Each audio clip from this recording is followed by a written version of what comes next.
મિત્રો સરસ્વતી શિશુકુંજ બગવાલા આપનું હાર્દિક સ્વાગત કરે છે. વિષય Sanskrit standard 9-10 English medium video number 16. આપણે વિડિયો 14 અને વિડિયો 15 આ બે નંબરના વિડિયોથી આપણે સમાસ ચાલે છે. અને હવે બેટા ગભરાશો નહીં, આ 16મા નંબરના વિડિયોમાં તમારા સમાસ પૂરા થઈ જાય છે. હવે ગભરાવાની જરૂર નથી. તમારા સમાસ હવે ખાલી બે જ બાકી છે. એમાં પહેલો સમાસ છે, જુઓ બેટા, બહુવ્રીહી સમાસ. હવે તમારે ગભરાવાની જરૂર નથી. આના પછી એક જ સમાસ બાકી રહે છે, આ બીજો કોઈ સમાસ રહેતો નથી. જો પ્રશ્ન એ થાય કે આ બહુવ્રીહી નિયમને હું સમજાવું. બહુ એટલે વધારે, પુષ્કળ. વ્રીહી એટલે ડાંગર. ખેતરમાં, આપણા ખેતરમાં ભૂતકાળમાં બેટા ડાંગર વવાતી, અત્યારે પણ ડાંગર ખેડૂતો વાવે છે. જે ખેતરમાં મબલક પ્રમાણમાં, પુષ્કળ પ્રમાણમાં ડાંગર ઉત્પન્ન થાય, તો તે સમયે આપણા ઘરડા દાદાઓ, આપણા પપ્પા એવું કહેતા કે મારા ખેતરમાં બહુવ્રીહી નું નિર્માણ થયું છે, એવું કહેતા. આ એક સીધો સાદો એનો અર્થ છે. પરંતુ એ મિનિંગને આપણે સમાસમાં કોઈ લેવા દેવા નથી. આપણે સમાસમાં શીખવા જઈ રહ્યા છે બહુવ્રીહી સમાસ. તો બહુવ્રીહી સમાસ કોને કહેવાય બેટા? શાંતિથી સમજો. બહુવ્રીહી સમાસ એને કહેવાય. હું ઉદાહરણ મૂકું છું, આપણે એક્ઝામ્પલ દ્વારા સમજીએ. જેમ કે વૃકોદરઃ, બરાબર છે? આ વૃકોદર, બહુ શાંતિથી સમજો. આ સમાસમાં બહુ ધ્યાન આપજો. શાંતિથી વિડિયો એકાંતમાં જઈને સાંભળજો. વૃકોદરઃ, તમે જિંદગીમાં આ શબ્દ નહીં સાંભળ્યો હોય. એક શબ્દ છે વૃકઃ. શબ્દ કયો છે? વૃકઃ એટલે રીંછ. રીંછ એટલે કે ડિયર, ઇંગ્લિશમાં તમે કહો છો. અને ઉદરઃ, બીજો શબ્દ છે ઉદરઃ. ઉદરઃ એટલે પેટ. હવે બહુ શાંતિ સમજો. વૃકઃ ઉદરઃ. હવે આ શબ્દ બહુવ્રીહી સમાસમાં મુકાયેલો છે. તો બહુવ્રીહી સમાસ કોને કહેવાય? તો બહુવ્રીહી સમાસ એને કહેવાય કે મેઇન સ્ટોરી, મેઇન વર્ડ એ સબસિડરી વર્ડમાં સાયલેન્ટ હોય ત્યારે બહુવ્રીહી સમાસ બને. એટલે કે જ્યારે વૃકોદર એટલે કે જેનું પેટ રીંછ જેવું છે તે એટલે કોણ? કોનું પેટ રીંછ જેવું હતું બેટા? ભીમનું પેટ. ભીમ છે એ આપણે મહાભારતમાં ભીમ આવે છે, તમને ખ્યાલ હોય તો. કેવા કેવા માણસો છે મહાભારતમાં, તમને ખ્યાલ હશે. મહાભારતમાં તમને ખ્યાલ હશે તો આપણો અશ્વસ્થામા હતો. અત્યારે પણ અશ્વસ્થામા મોજૂદ છે આપણા વિશ્વમાં, આપણા ભારત દેશમાં. સુરપાણેશ્વરની ઝાડીમાં તમે જાઓ, નર્મદા નદી છે આપણી. નર્મદા નદીના કિનારે બધા નર્મદા પરિક્રમા કરે છે. તમને બધાને ખ્યાલ હશે, તો ના ખ્યાલ હોય તો મમ્મી પપ્પાને પૂછજો. એ નર્મદા પરિક્રમા જે લોકો કરે છે, અને એમાં એક સુરપાણેશ્વરનું જંગલ આવે છે. એ ફોરેસ્ટમાં આજે પણ અશ્વસ્થામા ત્યાં આગળ પોતે બિરાજમાન છે એવું કહે છે. કારણ કે આપણો એક શ્લોક છે, અશ્વસ્થામા બલિર્વ્યાસો હનુમાનશ્ચ વિભીષણ કૃપા કરશુ રામસ્ય સપ્તતૈત્ય ચિરજીવિનઃ. અશ્વસ્થામા બલિર્વ્યાસો એટલે અશ્વસ્થામા, બલિરાજા, વ્યાસમુનિ, હનુમાનશ્ચ વિભીષણ, કૃપા પરશુરામ, એમ કરીને આ 7 જણા જે છે બેટા ચિરજીવિનઃ આજે પણ મોજૂદ છે. તો એવા મહાન કાય અશ્વસ્થામાના પગલા ત્યાં આગળ વિચરણ કરવા નીકળે છે. તેના પગલા એટલા મોટા હોય છે કે જ્યાંથી એ પગલાનું તમે સ્ટાર્ટ કરો અને 3 ફલંગ તમે લગાવો ત્યારે એનો અંગૂઠો આવતો હોય છે. આવા જે લોકો નર્મદા પરિક્રમા કરવા નીકળે છે એ અનુભવી કહે છે. તો વિચાર કરો, આ તો અશ્વસ્થામાની વાત થઈ, તો પછી આ ભીમ કેવો હશે? ભીમ કેવો હશે? તો એમ કહે છે કે એનું પેટ જે છે એ પેટ રીંછ જેવું છે. મોટું વિશાળકાય એનું પેટ છે. એટલે કહે છે કે વૃકોદર જેનું પેટ રીંછ જેવું છે તે કોણ? તો કે ભીમ? હા, તો મિત્રો વૃકોદરઃ એટલે જેનું પેટ રીંછ જેવું છે તે. કોણ? ભીમ. તો મેઇન વર્ડ છે એને સબસિડરી વર્ડમાં દર્શાવવામાં આવ્યો છે. અહીં એવું કહ્યું કે ભીમ વૃકોદર એવું કહ્યું છે? ના. શું કહ્યું કે વૃકોદર એટલો જ શબ્દ વાપર્યો અને આ વૃકોદર શબ્દ બોલીને ભીમ શબ્દ સમજાવવામાં આવે છે તમને. ભીમ શબ્દ તમને સમજાવવામાં આવે છે. તો બેટા આટલું સમજ પડી હશે કે મૂળ વાતને, જે તમારી મૂળ વાત છે એ મૂળ વાતને ગૌણ વાતમાં દર્શાવવામાં ન આવે ત્યારે તમારો બહુવ્રીહી સમાસ બને છે. હું બીજું ઉદાહરણ આપું, તમે ચિંતા ના કરો, હાર્ડ નથી. બીજા ઉદાહરણમાં એવું છે, પ્રાપ્ત વિદ્યા. બરાબર છે? સમજો બેટા. આની અંદર એક શબ્દ છે પ્રાપ્ત એટલે મેળવવું, વિદ્યા એટલે જ્ઞાન. જે જ્ઞાન પ્રાપ્ત કરે છે તે કોણ? તો કે છાત્ર એટલે કે વિદ્યાર્થી.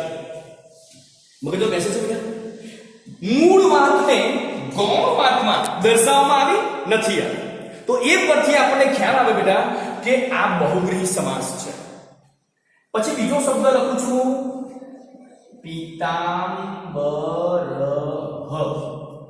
બરાબર છે? તો જો પીત, આની અંદર બે શબ્દ છે. પીતઃ એટલે પીળું, યલો. બરાબર છે? યલો. અને અંબરઃ એટલે વસ્ત્ર. અંબરઃ એટલે વસ્ત્ર. બરાબર છે? તો જેણે પીળું વસ્ત્ર ધારણ કર્યું છે તે કોણ? તો કે ભગવાન વિષ્ણુ. વિષ્ણુ ભગવાનની તમે તસવીર જોશો તો તમને ખ્યાલ આવશે કે એમણે પીળું વસ્ત્ર ધારણ કર્યું છે. તો બેટા બહુવ્રીહી સમાસ એમ કહેવાય છે. બહુવ્રીહી સમાસ ગુજરાતી ભાષામાં ટોન્ટ મારવા માટે, બહુ જાડો પાડો કોઈ વ્યક્તિ હોય અને એને તમારે આમ ચોખ્ખું કહેવું ના હોય, જાડીએ એવું ન કહેવું હોય, તો ભૂતકાળમાં એને આવી રીતે ટોન્ટ મારવામાં આવતો. એ વૃકોદર એમ કરીને ટોન્ટ મારવામાં આવતો. એટલે એમ કહેવાય છે કે બહુવ્રીહી સમાસ એ કોઈકને ટોન્ટ મારવા માટે બહુ કામ આવે. હવે તમને આ બહુવ્રીહી સમાસમાં આટલો ખ્યાલ આવ્યો છે. કેવો ખ્યાલ આવ્યો છે? તો મૂળ વાતને ગૌણ વાતમાં દર્શાવવામાં ન આવે ત્યારે તમારો બહુવ્રીહી સમાસ બને છે. હવે તમને આ પણ સમજવું થોડું અઘરું પડે, કદાચ આ તો ખબર પડી જવી જોઈએ. બરાબર છે? પણ કદાચ અઘરું પડે તો એની શોર્ટકટ આપી કે હર હંમેશને માટે જે શબ્દ પૂછાયો હોય એ શબ્દની પાછળનો શબ્દ એ પ્રથમા વિભક્તિનો હોય. હવે તમને એમ થાય કે સાહેબ પ્રથમા વિભક્તિ 9મા ધોરણ વાળાને ખબર પડે કે સાહેબ પ્રથમા વિભક્તિ કેવી રીતે કરવાની? તો મેં તમને ભૂતકાળમાં વિડીયોમાં કહ્યું હતું કે પેલા જનઃ, ફલમ, લતા, ભૂમિ અને નદીના નામરૂપ મોડે કરજો જ કરવા જ પડશે, નહીં ચાલે.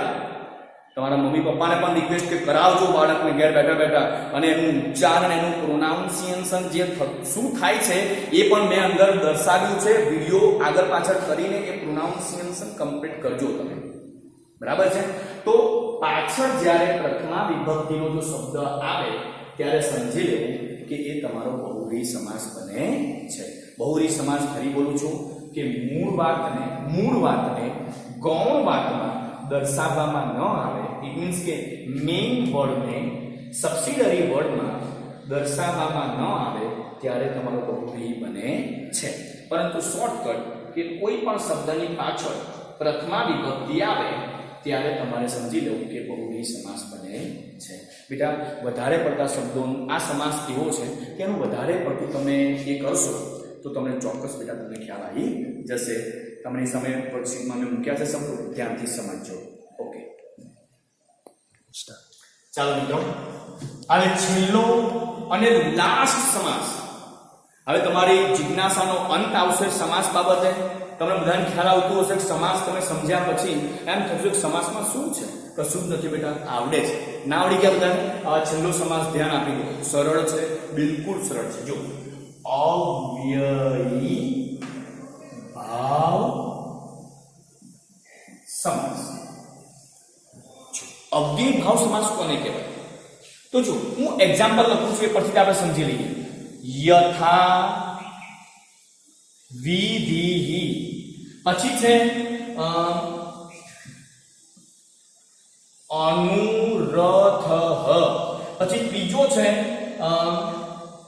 પ્રતિદિનમ. બરાબર છે. હવે સ્વદિને, બરાબર છે. હવે જો શાંતિથી સમજો, અઘરું કશું જ નથી. આપણો મેઇન હેતુ છે, મેઇન મુદ્દો છે, બરાબર. અઘરું કશું નથી. અવ્યયી ભાવ સમાસ કોને કહેવાય? તો યાદ રહે કે જે શબ્દની આગળ અવ્યયી લાગે, જે શબ્દની આગળ અવ્યયી લાગે એને અવ્યયી ભાવ સમાસ કહેવાય. વાત પૂરી. તો અવ્યયી કોને કહેવાય? તો જો અ એટલે વ્યય એટલે વ્યય, જેનો વ્યય થતો નથી, જે નકામું નથી, એને અવ્યયી કહેવાય. જે કોઈ શબ્દમાં, જે કોઈ સેન્ટેન્સમાં એ શબ્દ વપરાય કે એનો મીનિંગ તમારે કરવો જ પડે. જો એ મીનિંગ ન કરો તો તમને બેટા સમજાય જ નહીં આખું સેન્ટેન્સ. ઇટ મીન્સ કે એનો વ્યય ના થાય, એ નકામો વર્ડ ન કહેવાય, એને અવ્યયી ભાવ સમાસ કહેવાય. તો અવ્યયી ભાવ સમાસ કોને કહ્યો? ફરી રિપીટ કરીએ બેટા, કે જે શબ્દની આગળ અવ્યયી આવે તેને અવ્યયી ભાવ સમાસ કહેવાય છે. હવે પ્રશ્ન એ થાય કે સાહેબ આવા અહીં જો યથા આપ્યું છે, અનુ આપ્યું છે, પ્રતિ આપ્યું છે, સ્વ આપ્યું છે, તો તમને એમ થાય કે બેટા આ બધા સાહેબ અવ્યય કેટલા બધા છે? તો તમારી પીડીએફમાં બેટા મેં એ પર્ટિક્યુલર વર્ડ મૂકી દીધેલા છે. એ પર્ટિક્યુલર જે વર્ડ છે, એ પર્ટિક્યુલર જે વર્ડ મૂક્યા છે એ તમારા અવ્યયી છે. અને એ વર્ડ જે શબ્દની આગળ લાગી જાય, સમજી લઉં કે તમારો અવ્યયી ભાવ સમાસ છે. અહીં જો મેં લખ્યા છે યથા, તથા, અદ્ય, સહ, પ્રતિ, અનુ, અધુના, સ્વ. આ બધા તમારા અવ્યયો છે. આનાથી પણ વધારે અવ્યયો ત્યાં પર લખેલા છે. એ શબ્દ જેની આગળ લાગે એને અવ્યયી ભાવ સમાસ કહેવામાં આવે છે. સમજી લીધા પછી આટલું ચોક્કસ સમજી લીધું, આ બધા તમારા અવ્યય છે. બરાબર છે? આ બધા તમારા અવ્યય છે.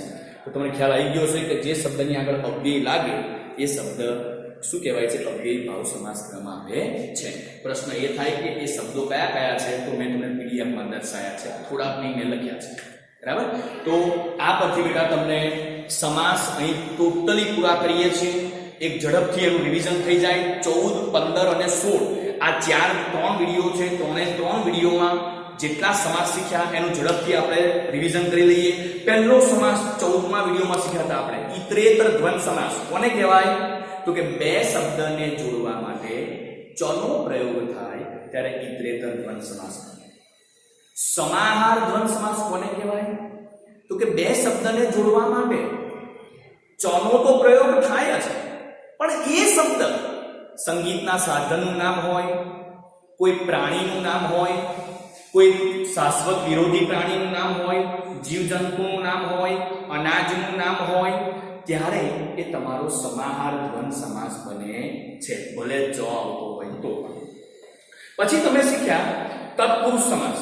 તો મેં કહ્યું હતું કે આ તત્પુરુષ સમાસના પ્રત્યયો માંથી કોઈ પણ એક પ્રત્યય બે શબ્દને જોડવા માટે ઉપયોગમાં લેવામાં આવે ત્યારે તત્પુરુષ સમાસ બને છે. કયા પ્રત્યયો? તો કે એ, ને, વડે, માટે, મોથી, નો, ની, નું, ના, માં ઉપર અંદર મેં લખાયા છે અંદર. બરાબર છે? તો એ તત્પુરુષ સમાસ. પછી આવે તમારો ઉપપદ તત્પુરુષ સમાસ. તો ઉપપદ તત્પુરુષ સમાસ કોને કહેવાય બેટા? તો ઉપપદ તત્પુરુષ સમાસ એને કહેવાય કે આગળ નામ હોય, પાછળ વર્બ હોય, ત્યારે ઉપપદ તત્પુરુષ સમાસ બને છે. પણ એની મેં શોર્ટકટ તમને આપી દી કે સમજણ ન પડે તો એ શબ્દનું વિશ્લેષણ કરવામાં આવે અને પાછળ નાર પ્રત્યય આવે, સમજી લેવું તમારો ઉપપદ તત્પુરુષ સમાસ બને છે. પછી આગળ સમાસ છે તમારો દ્વિગુ સમાસ. તો દ્વિગુ સમાસ કોને કહેવાય? તો કે આગળ કાઉન્ટિંગ વર્ડ આવે ત્યારે દ્વિગુ સમાસ બને. નવરાત્રિ, અષ્ટાધ્યાયી, બરાબર છે. પછી ન જ તત્પુરુષ સમાસને શીખવાડ્યો. કોને કહેવાય? તો કે કોઈ પણ શબ્દની આગળ અ પ્રત્યય લાગે ત્યારે ન જ તત્પુરુષ સમાસ બને છે. આગળ છે કર્મધારય સમાસ. કર્મધારય સમાસ બનાવવાની કેટલી રીતો છે? હા, 2 રીતો. પહેલી રીત કઈ? તો કે આગળ એડજેક્ટિવ એટલે કે વિશેષણ હોય અને પાછળ વિશેષ્ય હોય ત્યારે તમારો કર્મધારય સમાસ બને છે. પછી બીજી રીત કઈ? કોઈ પણ શબ્દની પાછળ અનંતરમ શબ્દ લાગે ત્યારે તમારો કયો સમાસ બને છે? હા, એ સમાસ તમારો કયો બને છે? તો કે તમારો સમાસ બને છે એ કર્મધારય સમાસ. પછી આગળ આવે છે બહુવ્રીહી સમાસ. તો કે મૂળ વાતને ગૌણ વાતમાં દર્શાવવામાં ન આવી હોય ત્યારે બહુવ્રીહી બને છે. એની શોર્ટકટ મેં તમને આપી હતી કે પાછળનો જે શબ્દ છે એ પ્રથમા વિભક્તિમાં હોય છે. બીજું કે અવ્યયી ભાવ સમાસ કોને કહેવાય? તો કે બે શબ્દની આગળ જ્યારે અવ્યય લાગે ત્યારે એને અવ્યયી ભાવ સમાસ કહેવામાં આવે છે. હવે હું તમને ખાસ એક સ્પષ્ટીકરણ કરી દઉં બેટા કે બહુવ્રીહી સમાસ અને અવ્યયી ભાવ સમાસ આ બે સમાસ છે એ ઓલરેડી 10મા ધોરણમાં શીખવાના છે. પરંતુ આપણે ક્યારેય બેટા આ સ્ટાન્ડર્ડ 9 છે, આ સ્ટાન્ડર્ડ 10 છે, એ ક્યારેય જોતા નથી.